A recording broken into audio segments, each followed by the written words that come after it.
کتنی اس کی مثالیں آپ نے مختلف ڈاکومنٹریز کے اندر دیکھی ہوں گی کہ جانوروں کے اندر بھی اپنی اولاد سے محبت کا جذبہ اس نے قرار دیا. اچھا، اب یہ جو انسانوں کے اندر اس نے جذبہ قرار دیا، کیوں قرار دیا، اور اس سے دین مبین کے اندر ہم کس انداز میں دیکھ سکتے ہیں، اس کا کیا فائدہ ہو سکتا ہے، چند نکات آپ کی خدمت میں اس حوالے سے عرض ہوں گے، جس میں اولاد کی تربیت کو میں کچھ دیر کے لیے فوکس کرنا چاہتا ہوں. درود بھیجے گا محمد و آل محمد پر. صلی علی محمد و آل محمد وعجل فرجہم. خدا مختار نے کیوں انسان کی طبیعت کے اندر، فطرت کے اندر اور اس نیچر کے اندر اولاد کی محبت قرار دی؟ بہت ساری وجوہات تھیں. اگر یہ انسان کی نیچر میں نہ ہوتی تو اس کمزور وجود کو جو انسان کو ملتا ہے کوئی کیوں 10-20 سال پالتا؟ اس کمزور سے وجود کو جس کو انسان پال رہا ہوتا ہے، اس کے اندر اتنی طاقت نہیں ہوتی اپنے چہرے پہ سے مکھی ہٹا سکے. اس کو ماں باپ اپنی جان خطرے میں ڈال کر، اپنے آرام کو خطرے میں ڈال کر، حتی بعض اوقات اپنی زندگی خطرے میں ڈال کر پال رہے ہوتے ہیں. فائدہ اور نقصان کے کھاتے میں خدا رکھتا تو کیا یہ پالتے اسے؟ اس سے اگر کوئی فائدہ ملنا بھی ہو تو یقینی نہیں ہے. وہ جب یہ بڑا ہوگا 20-25 سال کا، 20-25 سال میں نہیں معلوم حالات کیا ہوں گے، ساتھ دے گا یا نہیں دے گا. فائدہ نفع نقصان کے عنوان سے اگر اس پیرامیٹر کے اوپر اس کو رکھیں، اس اولاد کا کچھ نہیں پتا. یہ بھی پتہ نہیں ہوتا 20 سال زندہ رہے گا، یہ بھی پتہ نہیں ہوتا جب یہ طاقتور ہوگا تو میں زندہ رہوں گا، کچھ نہیں معلوم ہوتا. لیکن انسان اس کو پال رہا ہوتا ہے. کیوں؟ میں نے عرض کیا، اگر یہ انسان کی نیچر میں نہ ہوتا، پروفٹ اور لاس کے اوپر اس کو دیکھ رہا ہوتا، تو کوئی کیا نہیں کہنا چاہ رہا کوئی نہ پالتا، رفیع زمانہ تو کچھ نہیں کہہ سکتا، لیکن یہ بات طے شدہ ہے کہ اکثریت نہیں پالتے، پھر انسان کی نسل خطرے میں پڑ جاتی. خدا متعال نے بچے کی محبت کو ماں کے دل میں، باپ کے دل میں قرار دے دیا، ایسے بچے کی جس سے ابھی کوئی فائدہ نہیں ہونا، جو فائدہ ملنا ہے وہ بھی مشکوک ہے. نہ کرتا یہ نسل انسانی خطرے میں تھی. اب یہ جو خدا متعال نے بچوں کی محبت کو دل میں قرار دیا ہے، یہ صرف اس لحاظ سے قرار نہیں دیا کہ ان کا جسم بڑا ہو اور مثال کے طور پر جب یہ بڑے ہوں گے تو میرے کام آئیں گے، بلکہ خدا متعال نے اور بھی بہت ساری محبتوں کو اس کے اندر ڈال دیا.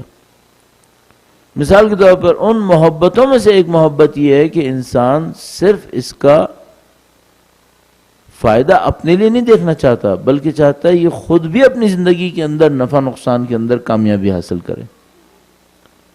انسان صرف اس لیے اولاد کو نہیں پال رہا ہے کہ یہ میرے کام آئے گا، یا مثلا اگر مسلمان ہے، اہل ایمان ہے، تو یہ مجھے جنت میں لے کے جائے گا، بلکہ انسان یہ چاہتا ہے اس کی وجہ سے تو مجھے ثواب ملے، خود یہ بھی کامیابی حاصل کرے، اس کو بھی ساری کامیابیاں ملیں. اور یہ جذبہ اتنا شدید ہے کہ جب خدا متعال حضرت ابراہیم علیہ السلام سے کہتا ہے کہ انی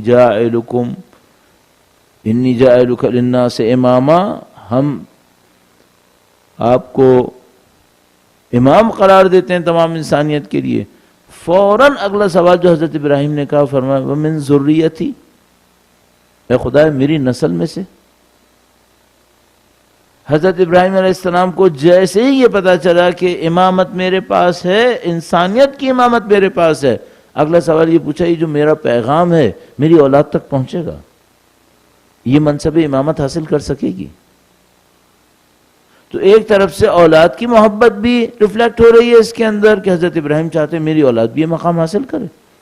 دوسری طرف سے البتہ اس میں گہرائی بھی ہے. شاید حضرت ابراہیم خدا متعال سے پوچھنا چاہتے ہیں، خدا یہ جو پیغام تو نے مجھے دیا ہے، ذمہ داری مجھے دی ہے، یہ اگلی نسلوں میں چلے گی یا یہیں پہ ختم ہو جائے گی؟ اپنے پیغام کی بقا بھی چاہتے ہیں. تو حضرت ابراہیم علیہ السلام نے فوراً اپنی ذریت کا تذکرہ کیا. ایک پیمانے پر، ایک لیول پر ہم بھی ایسے ہی ہیں. اگر مجھے دین مبین کی سعادت ملی ہے، اہل بیت علیہم السلام کی سعادت نصیب ہوئی ہے، محبت کی سعادت، فوراً جو خواہش میرے دل کے اندر ہے وہ یہ کہ خدایا میری اولاد کو یہ سعادت ملے گی یا نہیں ملے گی. فوراً جو چیز ہمارے اور آپ کے اندر ہے وہ یہ کہ جو محبت میں نے حاصل کی ہے، جس کے ذریعے سے مجھے کمالات نصیب ہونے، آیا یہ محبت میری اولاد کو ملے گی؟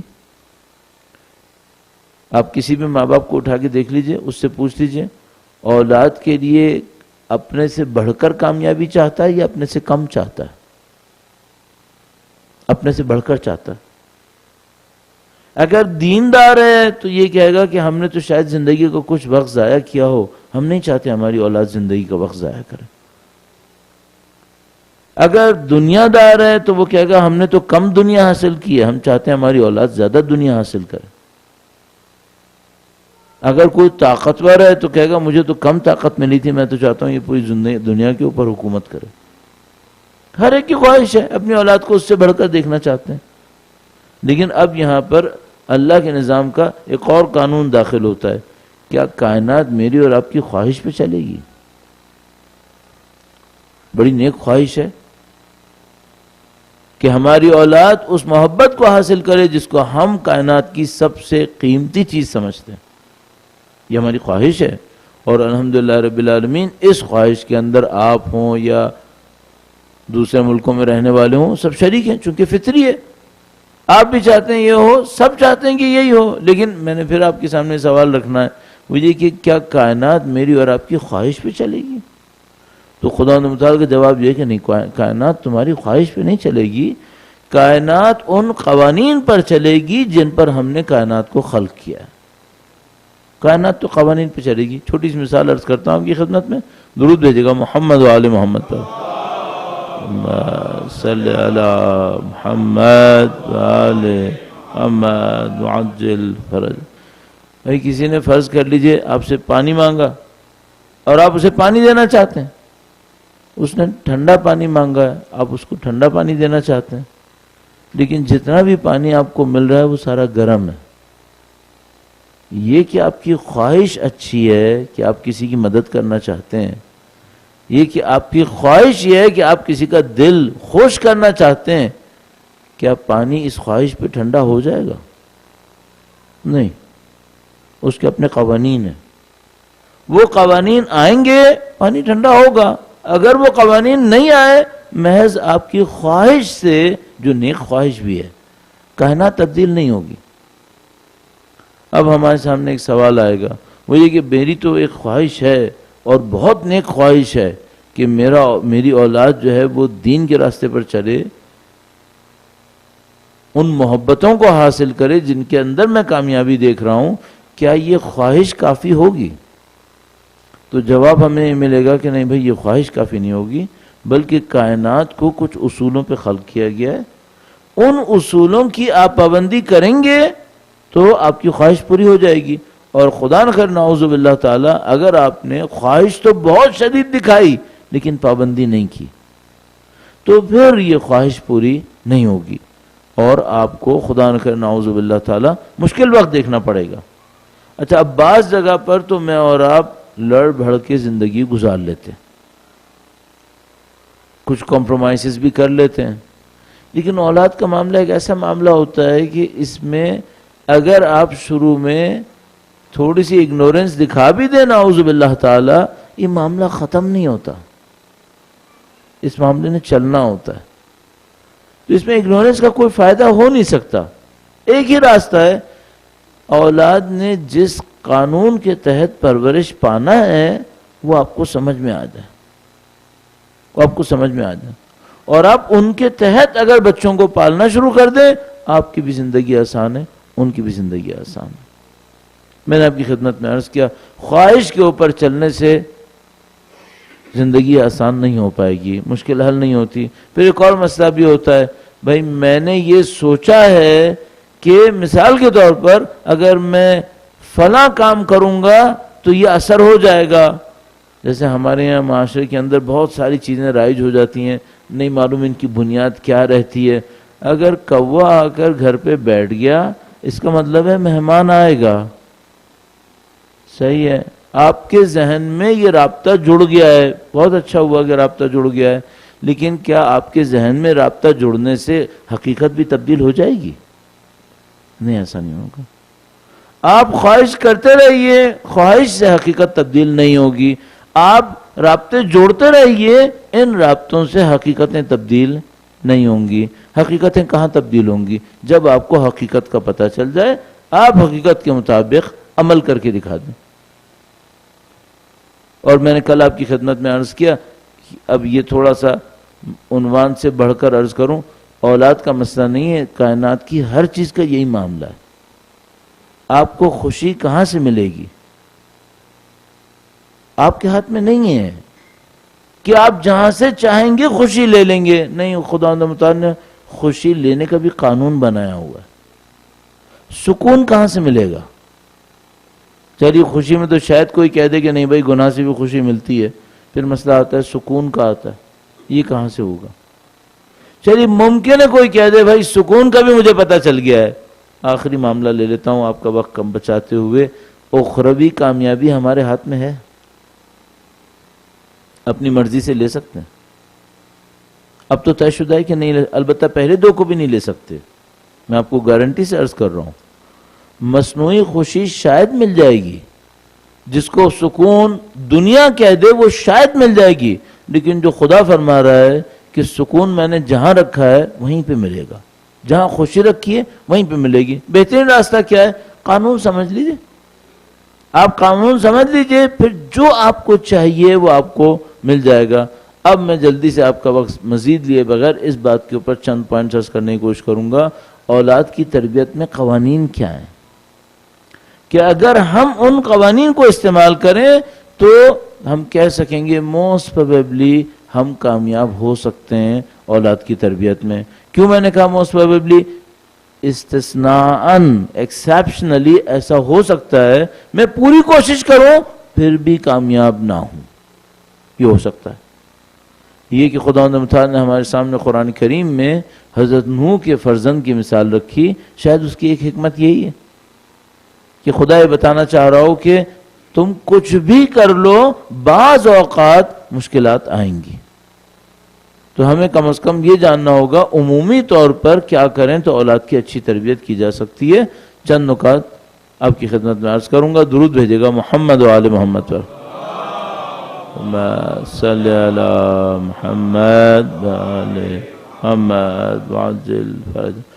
عزیزان محترم، ایک سادہ سا قانون ہے دنیا کے اندر، اور وہ یہ ہوتا ہے کہ آپ مشین میں کچھ ان پٹ دیتے ہیں اور مشین پھر کچھ آؤٹ پٹ دیتی ہے. اور دنیا میں کوئی اگر ایفیشینٹ مشین ہوئی 100% کارآمد تو آپ کا جتنا ان پٹ ہوگا اتنا ہی اس کا آؤٹ پٹ ہوگا. اور ایسی مشین شاید نہیں ہے. ہمیشہ یہ ہوگا کہ ان پٹ زیادہ ہوگا آؤٹ پٹ کم ہوگا. کوئی دنیا کا قانون یہی ہے. اور اگر آپ سے کوئی یہ کہہ دے کہ ان پٹ نہیں ہوگا اور آؤٹ پٹ ہوگا تو آپ سمجھ جائے گا کہ کوئی فراڈ ہے. مثلا کوئی آپ سے کہہ دے کوئی فیول نہیں ڈالنا ہے، مفتے کی بجلی ملتی رہے گی، یہ سب فراڈ ہے. ایسا نہیں ہوگا. فزکس کے بھی قوانین کے خلاف ہے، دنیا کے قانون کے خلاف ہے. ان پٹ اور آؤٹ پٹ اگر میچ بھی کر گئے ایفیشینٹ مشین ہوگی جو آج تک نہیں بنی ہے.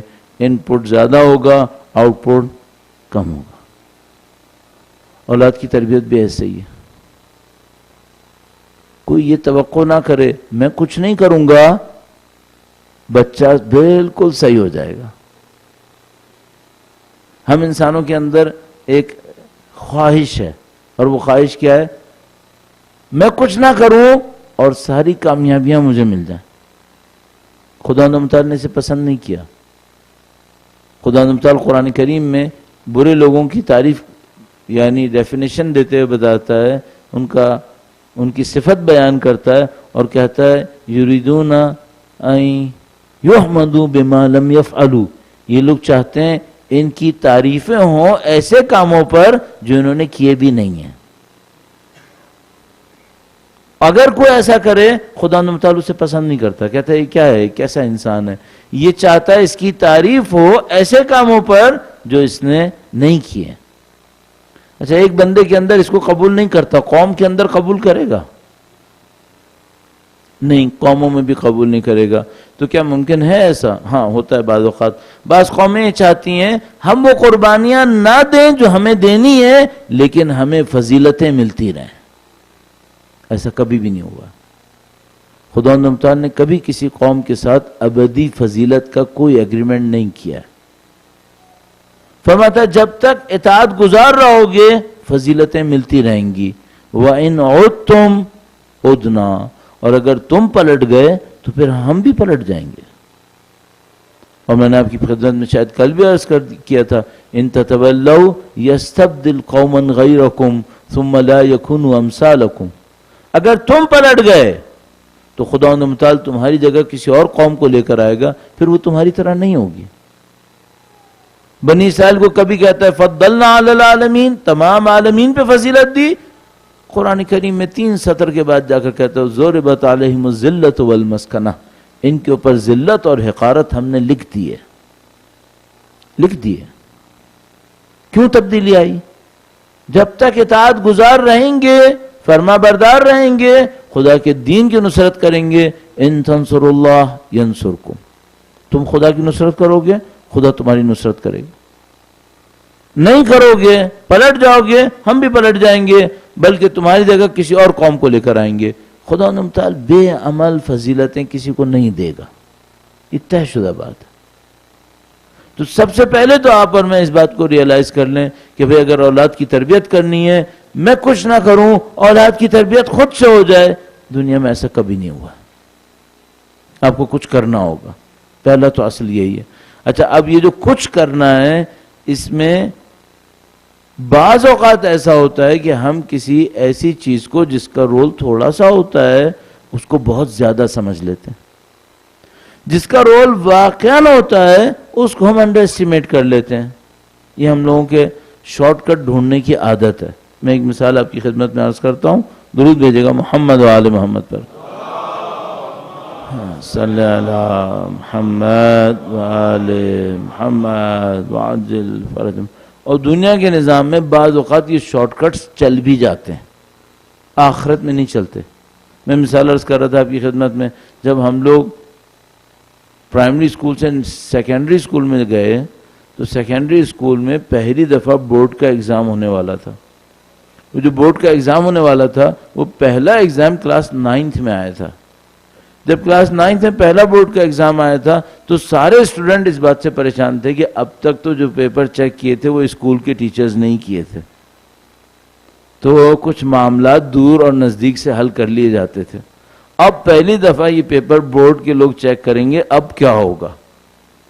تو جناب علی جو سینئرز ہوتے تھے وہ اس سلسلے میں خود بخود کنسلٹنٹ بن جایا کرتے تھے اور بتاتے تھے دیکھو مارجن ایسے لگانا، ڈیٹ یہاں پہ لگانا، رائٹنگ ایسی رکھنا. اچھا یہ باتیں تو صحیح ہیں، ان باتوں سے مارکس آ جائیں گے؟ کتنے % مارکس ان باتوں سے آئیں گے؟ پاکستان میں عین ممکن ہے کہ 100% انہی سے آ جائیں، چونکہ وہ پڑھنا تو ہے نہیں اس نے، یہی سب کچھ دے کے مارکس دے گا، یہ سب صحیح کر لو مارکس آ جائیں گے. اللہ کے نظام میں کیسا ہو سکے گا؟ نہیں، اللہ کے نظام میں ایسا نہیں ہوگا. جس کی ویلیو 5 مارکس کی ہوگی اس پہ 5.25 بھی نہیں ملیں گے، 5 سے کم ہی ملیں گے. ہم لوگ بعض اوقات یہ سمجھتے ہیں جس کا رول 5 ہے اگر میں کر لوں 95 تو یہی دلا دے گا، باقی کیا نہ کیا مسئلہ نہیں ہے. آپ کہیں گے اور زیادہ واضح، بھائی بالکل واضح سی بات ہے، دعا کا رول زیادہ ہے یا عمل کا رول زیادہ ہے؟ دعا اس وقت ساتھ دے گی جب میں عمل کروں گا. اگر میں عمل نہ کروں، ہاتھ پہ ہاتھ رکھ کے بیٹھا رہوں، دعائیں کرتا رہوں، جس کام میں مجھے عمل کرنے کا حکم دیا گیا تھا وہاں میری دعا سے کیا فائدہ؟ علامہ ذیشان ادر جوادی صاحب علی اللہ مقامہ، ان علماء میں سے جنہوں نے واقعاً خدمتیں کی ہیں، علامہ صاحب کی روح پر اور باقی ایسے علماء کی روح پر درود بھیجے گا محمد و آل محمد پر. صلی علی محمد و آل محمد وعجل فرجهم. مجلس حجتیہ ایک دفعہ تشریف لائے اور کسی سے بات چیت کی، کوئی طالب علم تھا وہ بھی مجلس حجتیہ میں رہ رہا تھا، تو علامہ صاحب نے کہا کہ بیٹا پڑھو، محنت کرو، اہل بیت کی مذہب کی خدمت جیسے بزرگان نصیحت فرماتے ہیں. تو اس نے نصیحتیں سننے کے بعد کہا آغا صاحب دعا کریں اللہ توفیق دے. علامہ صاحب نے کہا کہ بیٹا یہ کہ خدا تمہیں انڈیا سے اٹھا کے قوم لے آیا، مدرسہ حجتیہ میں، اب توفیق اور کسے کہتے ہیں؟ اب تم کب کچھ کرو گے یہ بتاؤ. جو توفیق کا حصہ تھا وہ خدا نے کر دیا ہے. تمہیں انڈیا سے اٹھا کر قوم میں پہنچا دیا، مدرسہ حجتیہ میں پہنچا دیا، کتابیں تمہارے نزدیک ہیں، علماء تمہارے نزدیک ہیں، بی بی کا روضہ یہاں پر ہے. اب توفیق میں اور کیا چاہیے؟ اب آخری کام کیا چاہیے؟ تم کب ہلو گے یہ بتاؤ. تم بھی تو ہلو. اچھا کیا اس کا مطلب یہ کہ ہم کہہ رہے ہیں دعا کی اہمیت کم ہے؟ نہیں، دعا کی اہمیت بہت زیادہ ہے. بعض جگہوں کے اوپر ایسا وقت آ جاتا ہے جب صرف دعا ہی کام آتی ہے، لیکن جس جگہ عمل کی جگہ ہو وہاں کوئی عمل نہ کرے اور کہ دعا اس کی جگہ چلے، نہیں، یہ نہیں ہوگا. اب میں آپ سے پوچھوں گا تربیت اولاد عمل کی ہے یا دعا کی جگہ ہے؟ پہلے عمل کی پھر دعا کی. اب اگر کوئی کہے میں عمل نہیں کروں گا اور اولاد کی سعادت کے لیے دعائیں پڑھوں گا، اس سے معاملہ حل نہیں ہوگا. تو سب سے پہلے تو یہ سمجھ لیجئے، آپ کے سامنے واضح ہے، میں اس کو دوبارہ دہرا رہا ہوں، وہ کہ تربیت اولاد عمل کی جگہ ہے. عمل کے ساتھ دعا کی جگہ بھی ہے، صدقے کی جگہ بھی ہے، اور خداوند متعال نے شاید اسی لیے عقیقہ مستحب قرار دیا کہ بھئی تم عمل بھی کرو اور عقیقہ بھی کرو. عقیقہ کرو گے تو کیا ہوگا؟ تمہاری اولاد سے خدا بلائیں دور کرے گا، گویا دعا ہو گئی. لیکن پہلے عمل کرو. اب سوال پھر دوبارہ اس پر آ گیا، عمل میں کیا کریں؟ بچہ سیکھے گا کس سے؟ دو تین کیٹیگریز سے بچہ سیکھتا ہے. سب سے پہلی جگہ جہاں بچہ سیکھتا ہے وہ خاندان ہے، اس کا اپنا گھر. سب سے پہلی جگہ جہاں سے بچہ سیکھتا ہے دنیا میں آنے کے بعد یہ جگہ ہے جناب اس کا اپنا گھر. یہاں سے سیکھتا ہے. اچھا یہاں سے کیا سیکھتا ہے؟ وہ سیکھتا ہے جو ماں باپ کہتے ہیں یا وہ سیکھتا ہے جو ماں باپ کرتے ہیں؟ چونکہ ہم انسان معمولاً ایسے ہیں، کہتے کچھ ہیں کرتے کچھ اور ہیں، یا کہتے کسی حد تک ہیں کرتے کسی اور حد تک ہیں. اچھا یہ جو بچہ ہوتا ہے یہ کیے کی سنتا ہے یا کرے کی سنتا ہے؟ یہ آپ کے کیے کی سنے گا، کہے کی نہیں سنے گا. اگر میں دونوں عمل پہ کہہ گیا ہوں تو شاید اس وجہ سے میرے دماغ پہ عمل سوار ہوا ہوا، کہنے کی نہیں سنے گا، آپ کے کرنے کی سنے گا. اچھا مثال کہ ہاں بہت واضح مثال ہے کس کی؟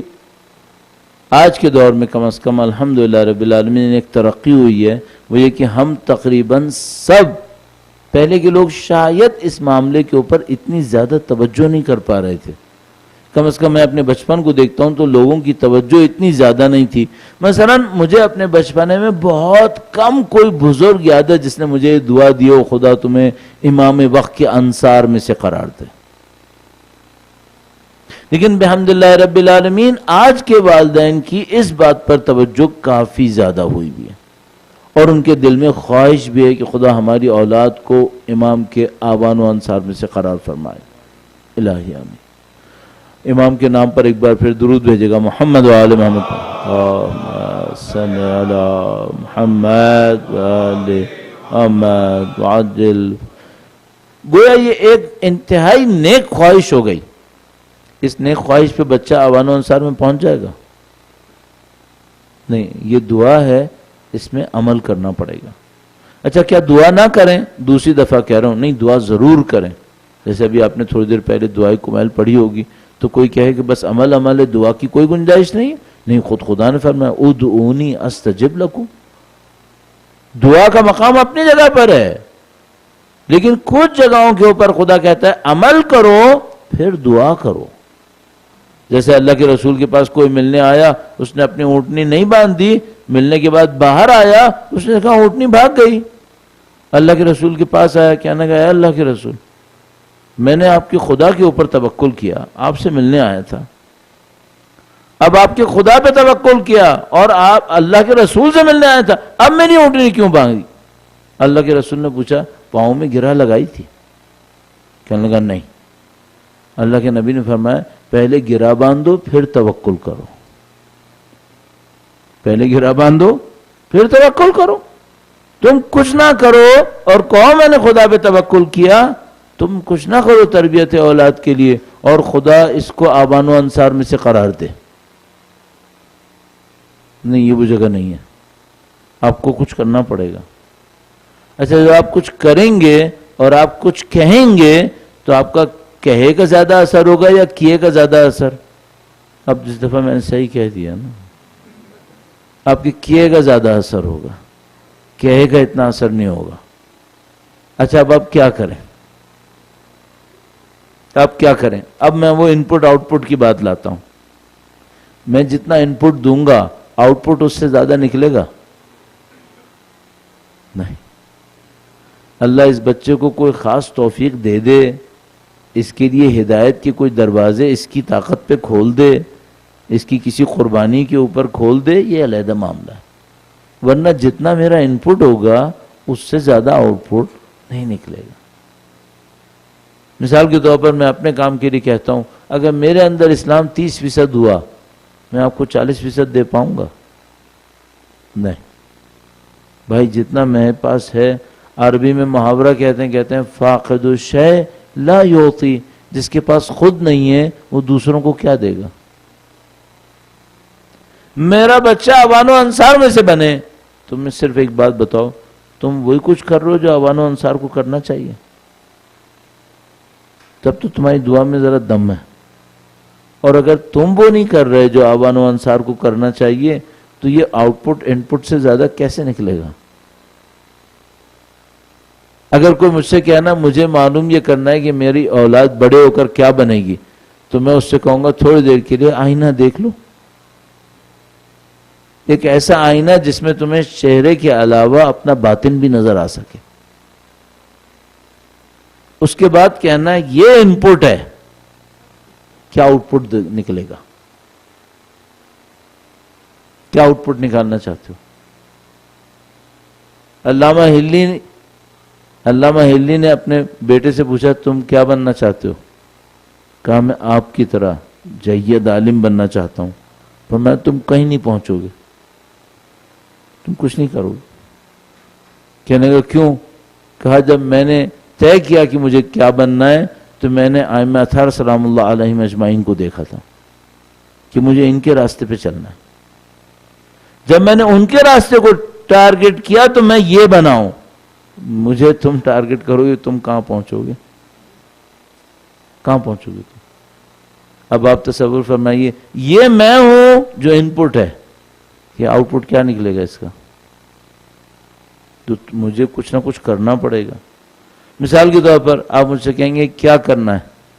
جو آپ کے دل میں خواہش آتی ہے نا کہ آپ کا بچہ ایسا ہو، آپ اس سے زیادہ کر کے دکھا دیں، اس سے زیادہ کریں۔ مثال کے طور پر آپ یہ چاہتے ہیں بچہ نمازی پرہیزگار ہو، آپ بن جائیں۔ ہمارا بچہ حافظ قرآن ہو، جتنا تم حفظ کر سکتے ہو کر لو، باقی اللہ توفیق دے گا وہ پورے قرآن کا حافظ ہو جائے گا۔ تم نے تو اس کے اوپر 10 منٹ بھی نہیں لگایا اور وہ پوری زندگی لگا دے گا۔ ان پٹ آؤٹ پٹ کا ڈس بیلنس کیسے کریٹ ہوگا؟ کتنے ہی لوگوں کی خواہش ہے اس بات پہ، نہیں معلوم کس کس سے پوچھتے پھرتے ہیں، ہم چاہتے ہیں ہمارا بچہ عالم بنے، دین کی خدمت کرے۔ 2 کتابیں گھر میں ہیں، آخری کتاب پڑھے ہوئے کتنا عرصہ ہوا ہے، کہ کہاں سے عالم بنے گا؟ تو عزیزان محترم، مجھے تو بہت سادہ سی یہ بات پتہ چلتی ہے، جو میرے اندر نہیں ہے میں اس کی توقع نہیں کر پاؤں گا۔ ہاں خدا سے دعا کر سکتا ہوں، خدا سے امید لگا سکتا ہوں شاید اس اولاد کی اپنی کوئی ذاتی محنت آ جائے، ورنہ نہیں ہوگا۔ بس پہلا قانون میں نے آپ کی خدمت میں عرض کیا، جو آپ کہیں گے اس کا اثر کم ہوگا، جو آپ کریں گے اس کا اثر بہت زیادہ ہوگا۔ بس آپ جو چاہتے ہیں کہ آپ کی اولاد ہو اس کا ماحول، اس کی تربیت اپنے اوپر نافذ کر دیں. آپ چاہتے ہیں بچہ سچ بولے تو ایک چھوٹا سا کام کر لیجئے، آپ اس بچے کے ساتھ مذاق میں بھی جھوٹ مت بولیں. مذاق میں بھی جھوٹ مت بولیں. کیوں؟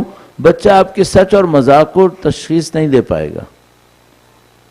لہذا مثال کے طور پر اگر کہیں آپ نے ارشاد فرما دیا ہے میں کل لے جاؤں گا، تو اب کل کے گھنٹے کاؤنٹ کر لیں اور آپ یہ سوچتے ہیں کہ آپ نے لے کے جانا ہے. ورنہ بچہ آپ کی مجبوری نہیں دیکھے گا، بچہ آپ کے اس کہے کو جھوٹ سمجھے گا، اس کے بعد اس کا اثر لے گا. تو عزیزان محترم، تربیت اولاد کے سلسلے میں سادہ سا نقطہ میں نے آپ کی خدمت میں عرض کیا. اب اس کو تھوڑا سا گہرائی میں لے جانے کی کوشش کرتے ہیں، ٹائم ایسے کم ہے لیکن تھوڑا سا اس کے اندر ایک ڈیپتھ دینے کی کوشش کرتے ہیں. درود بھیجے گا محمد و آل محمد پر. صلی علی محمد و آل محمد وعجل فرجهم. مجھے بھی الحمدللہ 10 سال کم از کم ڈیلی بیسس پر بچوں کو پڑھانے کا موقع ملا ہے پاکستان میں، اور اس سے پہلے پاکستان سے باہر کچھ جگہوں میں پڑھا رہا تھا. اس کے بعد اب پاکستان سے باہر مختلف جگہوں کے اوپر جاتا رہتا ہوں، پڑھانے کی کوشش کرتا رہتا ہوں اور کہیں نہ کہیں تدریس سے وابستہ رہتا ہوں. تو مجھے تدریس اور پڑھانے کے سلسلے میں کچھ باتیں سمجھ میں آئی ہیں. ان باتوں میں سے ایک بات یہ ہے کہ جتنے بھی بچوں کو آپ یہ سمجھ رہے ہیں کہ یہ نہیں سمجھ پا رہے، شاید آپ سے زیادہ آپ کو سمجھ پا رہے ہیں بہت اچھی طریقے سے. مثال کے طور پر آپ کے ذہن میں ہے کہ یہ جو ہم نے بچے کو کہا اس کو پتہ نہیں چلا ہم نے کیا کیا اس کے ساتھ. آج کا دور یہ نہیں ہو پائے گا. اس کو سب بہت اچھی طرح سمجھ میں آ رہا ہے. نہ صرف یہ کہ سمجھ میں آ رہا ہے بلکہ آپ کی تمام باتوں کی انٹرپریٹیشن بھی وہ کرتا چلا جا رہا ہے، اور ان انٹرپریٹیشنز کو اپنے ضمیر کے اندر اسٹاک کر رہا ہے، ذخیرہ کر رہا ہے. اب یہ کب آپ کے سامنے ظاہر ہوگا؟ خدا نہ کرے نعوذ باللہ اگر یہ غلطیاں جمع ہوتی رہیں، یہ اس وقت پھٹے گا جب اس کے لیے قابل برداشت نہیں ہوگا. یہ اس وقت بسٹ ہوگا. آپ کے لیے جو بہترین کام ہے تربیت اولاد کے سلسلے میں، عزیزان محترم، جتنا آپ کے لیے ممکن ہے آپ سچائی سکھا پائیں. یہ آسان ترین راستہ ہے جتنا ممکن ہے. اچھا، اب بدقسمتی ہمارے ساتھ یہ ہے، میں نے کہا تھا تھوڑی سی گہرائی عرض کر دوں، معمولاً ہمارے معاشروں کے اندر تعلقات اور روابط میں سچائی نہیں ہے. اور جب میں آپ سے کہہ رہا ہوں ہمارے معاشرے کے اندر، تو آپ اپنے آپ کو باہر نہ نکالیے گا. آپ پکے پاکستانی ہندوستانی ہیں، اس پہ مطمئن رہیے گا. میں جب دوسرے ملکوں میں نہیں گیا تھا تو میں سمجھ رہا تھا کہ جو باہر بیٹھے ہوئے ہیں وہ پاکستانی اور ہندوستانی کلچر سے نکل جانے کی بنیاد پر، پاکستان سے نکل جانے کی بنیاد پر کلچر سے بھی نکل گئے ہوں گے، انہوں نے کچھ اور چیزیں سیکھ لی ہوں گی. اب میں آپ کو بتا رہا ہوں بہت سارے لوگ، ظاہر ہے کہ مجھے احتیاط کرنا ہے، سب نہیں کہنا ہے، بہت سارے لوگ تاریخ کے فریزر میں فریز ہوئے ہوئے ہیں. وہ جس تاریخ کو اپنے ملک سے نکلے تھے اسی جگہ پہ فریز ہو گئے. تو میں نے یورپ کے کچھ ملکوں میں لوگوں کو 60s میں فریزر میں بیٹھے دیکھا ہے. اچھا، ان کو میں کیوں کہہ رہا ہوں فریزر میں بیٹھے دیکھا ہے؟ تو جو پاکستانی ہے وہ کہاں پر ہے؟ وہ فریزر میں نہیں رہا ہے، وہ پھر تھوڑا ڈیولپ ہوا ہے. یہ جس جگہ سے نکلا تھا وہیں پہ بیٹھا ہوا ہے. تو اس بیچارے کے ساتھ بہت ناانصافی ہو گئی ہے. اتنا بھی ڈیولپ نہیں ہوا جتنا اس کی اپنی سوسائٹی ڈیولپ ہوئی ہے. اور یہاں سے اثر اس لیے ڈر سے نہیں لیا تھا کہ یہاں سے اثر لے لوں گا تو کہیں ایسا نہ ہو میری آئیڈینٹی ختم ہو جائے گی. تو آپ میں سے بعض کے ساتھ بہت عجیب و غریب ایشو بن گئے ہیں. ہم لوگوں کے ساتھ مشکل یہ آ رہی ہے ہمارے تعلقات میں صداقت کم ہے. اب یہاں پر بہت ایک مشکل ہے، وہ یہ کہ صداقت میں، سچائی میں جو تعلقات میں ہو، اور بد تہذیبی اور بے ادبی میں کیا فرق ہے. میں جہاں کہیں بھی کہتا ہوں تعلقات میں سچائی لاؤ تو سامنے والا کہتا ہے یعنی جو پسند نہ ہو اسے منہ پہ کہہ دیں ہمیں تمہیں کوئی دلچسپی نہیں ہے. بھائی صداقت اور سچائی کچھ اور چیز ہوتی ہے، بد تہذیبی کچھ اور چیز ہوتی ہے. تو اس کا علاج کیا کریں؟ اگر ہمیں کوئی پسند نہیں ہے، اس کو ملنا پڑتا ہے، پھر کیا کریں؟ تو میں کہتا ہوں اپنے دل کو اتنا صاف کر لو کہ تمہیں چھپانے کی ضرورت ہی نہ پڑے. اگر کوئی نہیں پسند تو اپنے آپ سے سوال کرو اس میں کون سی ایسی خرابی ہے جس کے برابر میرے اندر نہ ہو. اس کی کوئی خرابی مجھے پتہ چل گئی ہے، میری کتنی خرابیوں کو خدا جانتا ہے، اس نے چھپایا ہوا ہے. اس کی ایک خرابی مجھے پتہ چلی ہے، اگر لوگوں کو میری ساری خرابیاں پتہ چل گئیں پھر تو دل بہتر ہو جائے گا. تو اگر میں اور آپ اپنے بچوں کی تربیت کرنا چاہتے ہیں، پورا میکینزم میں آپ کی خدمت میں نہیں عرض کر پاؤں گا. اگر تربیت کرنا چاہتے ہیں ایک سادہ سا کام کر لیجئے، اپنے تعلقات کو سچائی کی بنیاد پہ لے آئیں. اور اس سچائی کی بنیاد پہ لانے کے لیے دل کے اندر آپ کو بہت تبدیلیاں لانی پڑیں گی. بہت ساری چیزوں میں خالص اسلامی فکر اور دینی فکر کی طرف جانا پڑے گا، جس کو ہم اسلامی عقائد کا نظام کہتے ہیں. شاید اس سے زیادہ میں آپ کی خدمت میں نہ عرض کر سکوں، لیکن ایک مثال ضرور عرض کر دیتا ہوں تاکہ اس معاملے کو میں اپنی طرف سے مبہم نہ کر دوں. درود بھیجے گا محمد و آل محمد پر. صلی اللہ محمد و آل عجل فرج. کبھی ایسا ہوتا ہے مجھے کسی سے کوئی توقع ہوتی ہے، وہ شخص میری توقع پوری نہ کرے تو میرے دل میں اس کے لیے تھوڑی سی چبھن رہ جاتی ہے.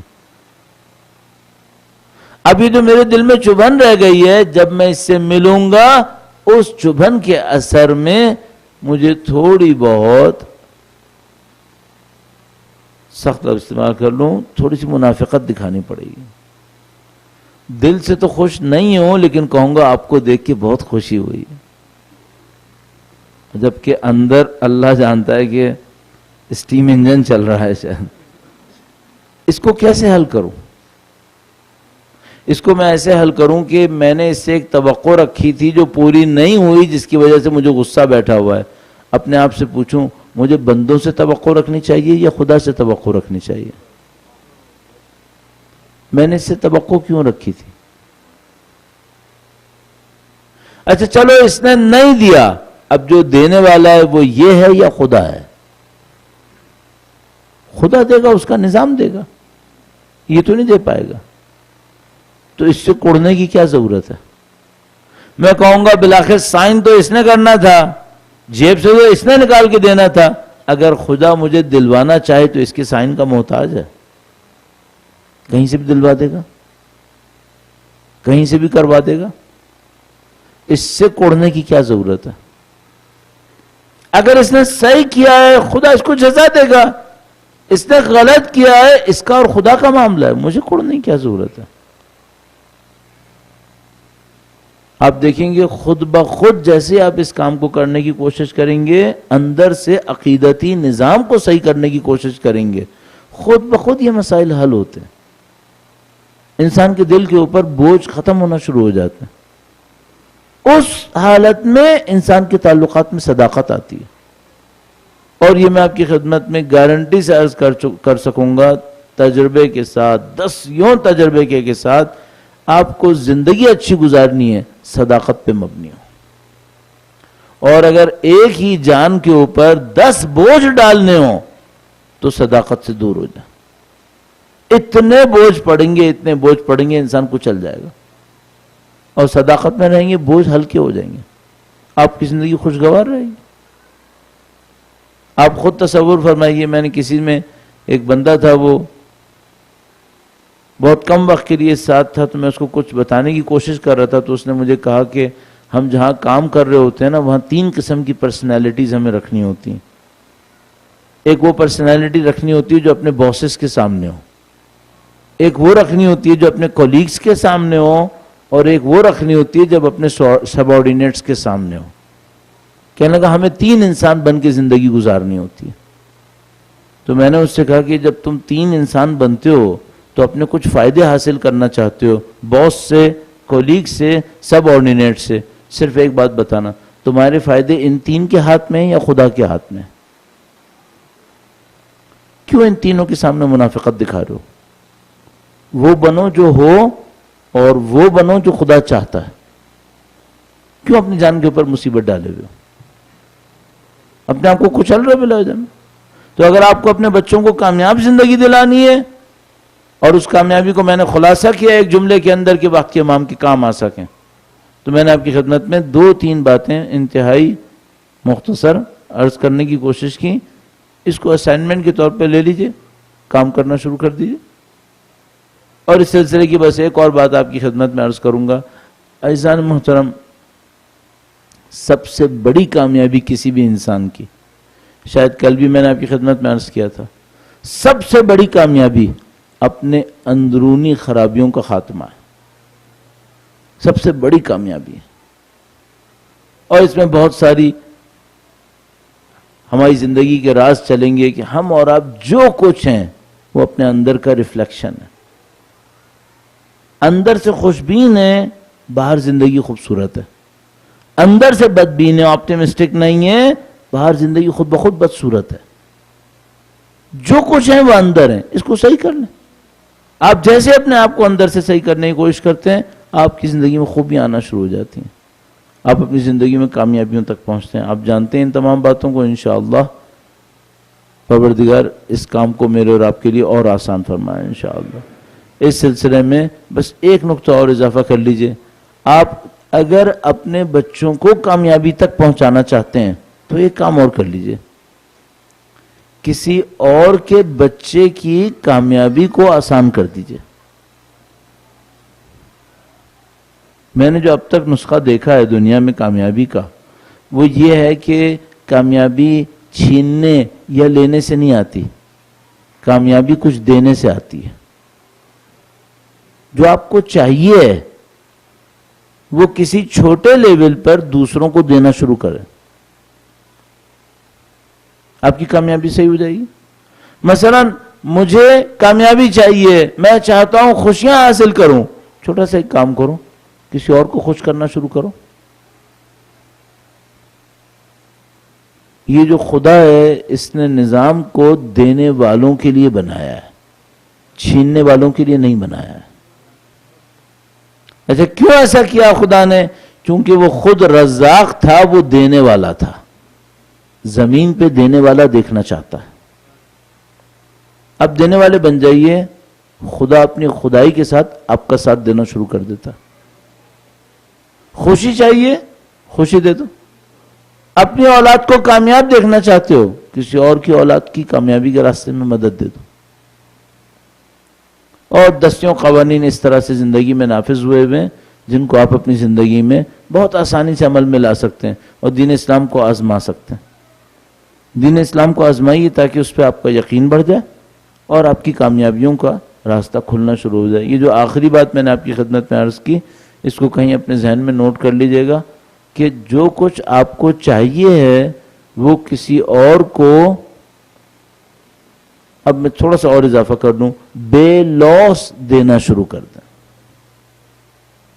ایک دفعہ ہم دینے میں بے لوس نہیں ہیں، احسان جماتے ہیں، دینے میں خود غرضی دکھاتے ہیں.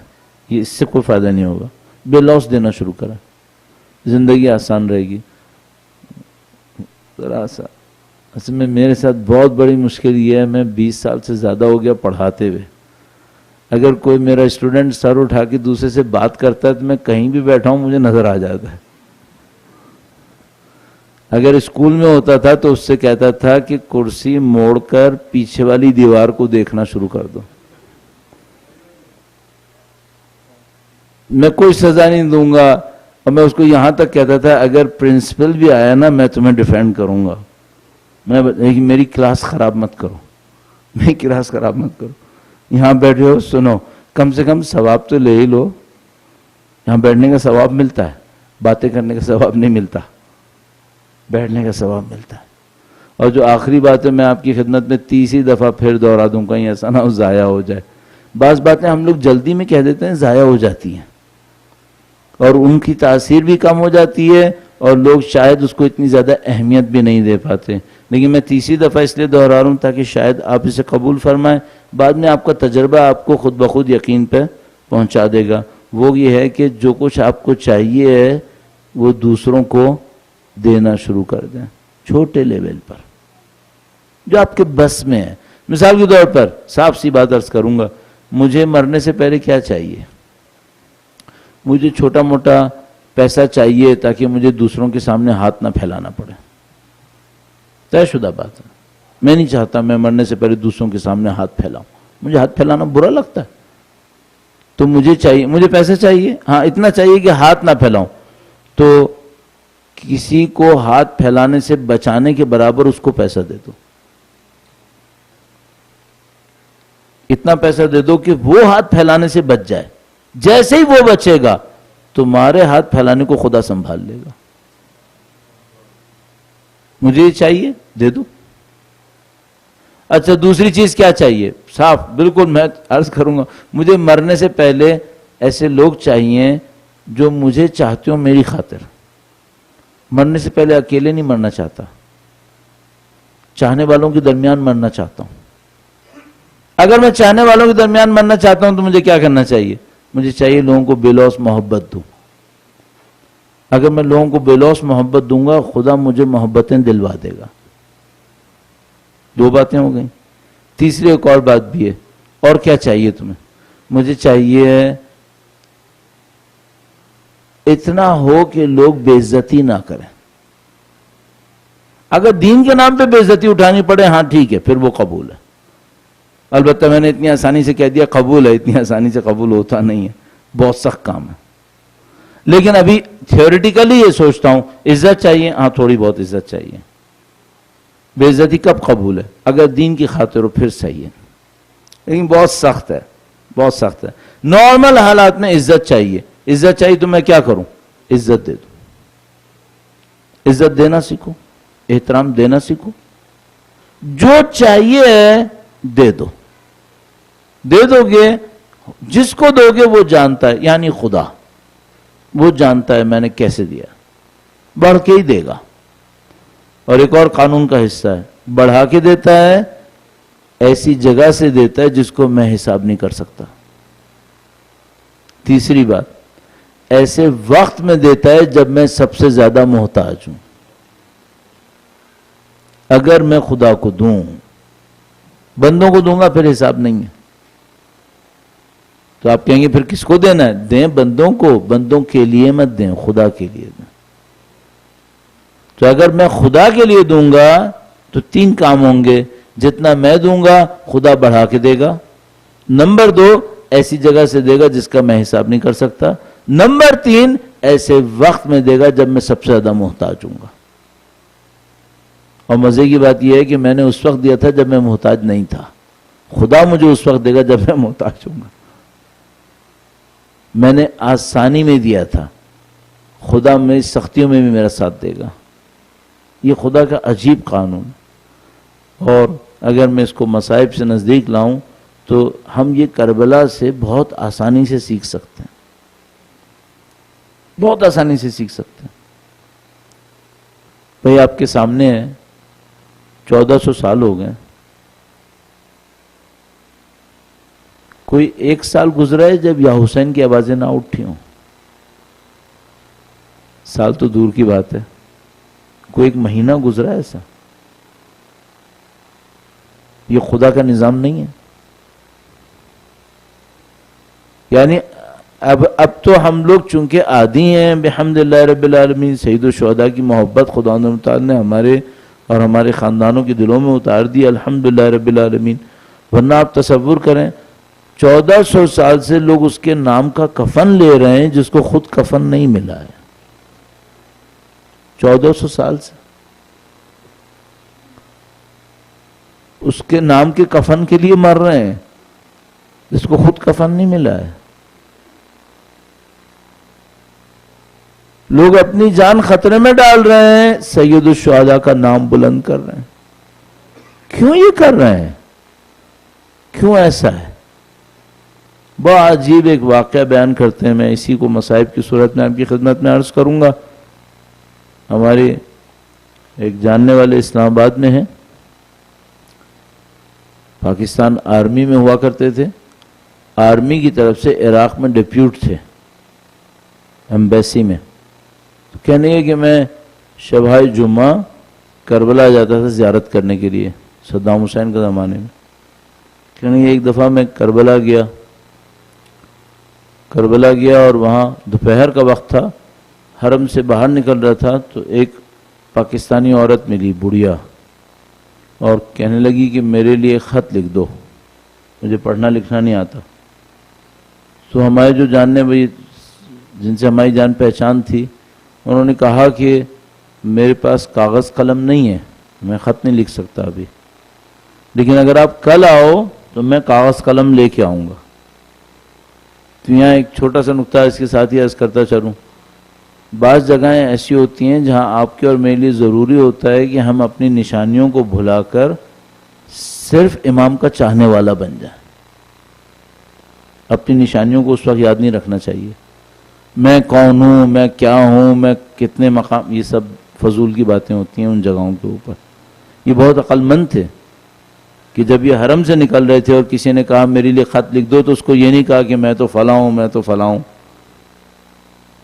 یہ جو تواضع اور انکساری ہے یہ در اہل بیت پر بہت ضروری ہے. کہا کہ کل آئیے، میں کاغذ قلم لے کر آؤں گا، میں آپ کے لیے خط لکھ دوں گا. ان کا ٹھیک ہے. کل جناب لے کر آئے کاغذ قلم. اس بوڑھی عورت نے اپنا خط لکھوایا تو خود بتا رہے تھے، کہنے کہ کچھ وہ بولتی تھی، کچھ میں لکھتا تھا، خط ہم نے پورا کر لیا. لفافہ بھی لے کے آئی تھی، لفافے میں ڈلوایا، ایڈریس لکھوایا، خط پوسٹ کے لیے تیار ہو گیا. اس کے بعد کہنے کہ جب اس نے خط کا مضمون لکھوایا تھا تو اس سے مجھے سمجھ میں آیا تھا کہ ان کو یہاں رہتے ہوئے بہت عرصہ ہو گیا ہے، کربلا میں رہتے ہوئے بہت عرصہ ہوا. تو کہنے کہ میں نے ان سے پوچھا کہ ماں جی آپ کو کافی عرصہ ہو گیا یہاں پہ؟ تو انہوں نے ایک مدت بتائی جو اب میں بھول گیا ہوں، مجھے اندازے سے یاد ہے کہ 24 سال کے قریب بتائی تھی، 20 سال سے اوپر. تو انہوں نے کہا بھائی یہ تو بہت بڑی مدت ہے، 24 سال یا مثلا 22 سال.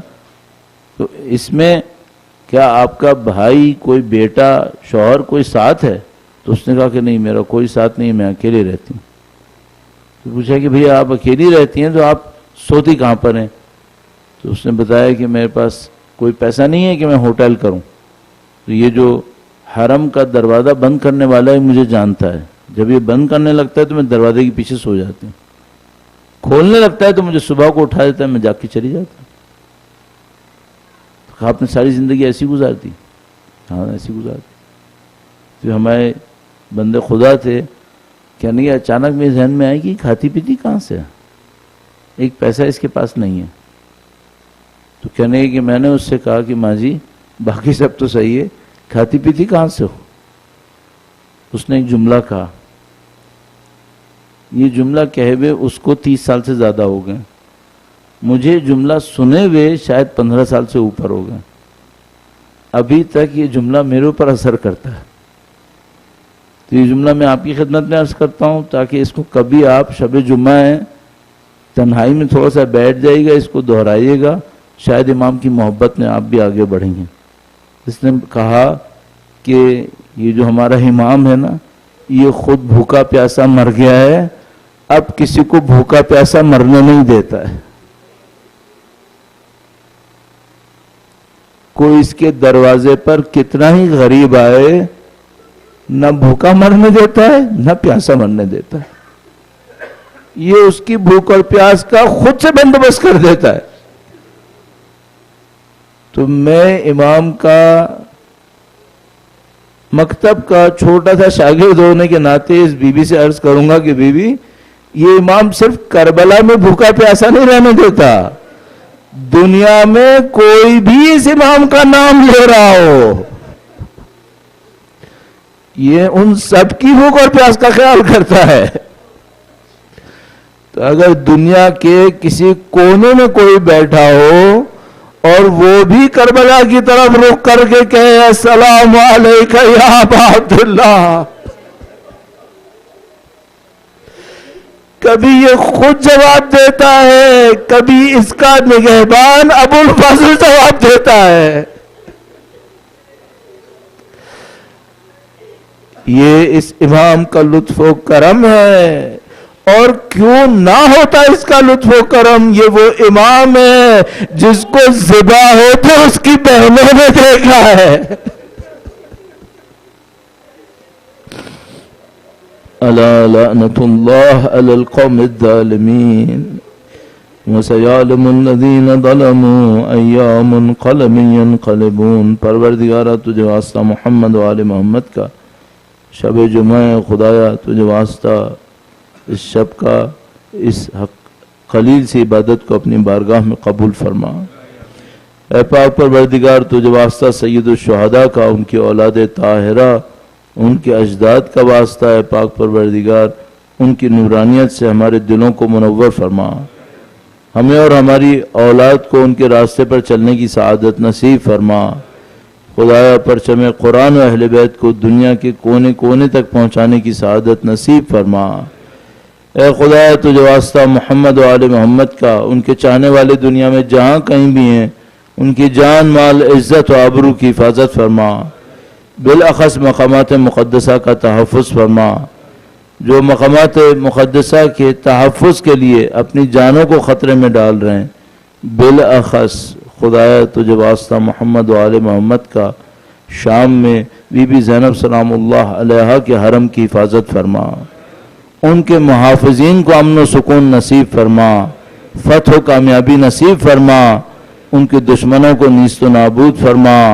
اے پاک پروردگار شب جمعہ تو نے رحمتوں کی شب قرار دی ہے، خدایا تجھے واسطہ محمد و آل محمد کا ان کے نام کے صدقے میں ہمارے اور ہمارے مرحومین کے تمام گناہان صغیرہ و کبیرہ کی مغفرت فرما، ہمارے مرحومین کو شفاعت اہل بیت سے سرفراز فرما، جنت فردوس میں اہل بیت کی ہمراہی نصیب فرما۔ اے پاک پروردگار دعائیں تیری حجت کے لیے سید و سردار مولا اور آقا امام آخر الزماں کے ظہور میں تعجیل فرما، نسلاً بعد نسل ہماری تمام نسلوں کو ان کے چاہنے والوں میں قرار فرما، ہماری زندگیوں کا اختتام ان کی نصرت کی راہ میں شہادت قرار فرما۔ ربنا تقبل منا انك انت السميع العليم بجاہ محمد وآلہ الطاہرین۔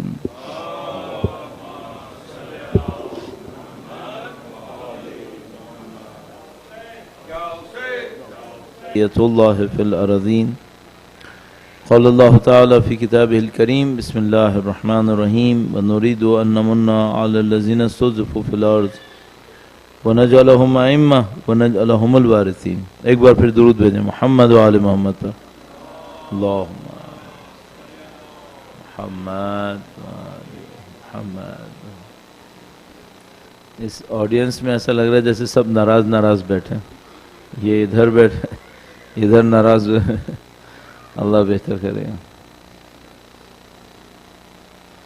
دو تین پوائنٹس میں اسلام کے بارے میں کہوں گا، اپنی زندگی کے بارے میں کہوں گا، اور اس کے بعد جو آپ کو کوشچن کریں گے اس کا جواب دیں گے انشاءاللہ۔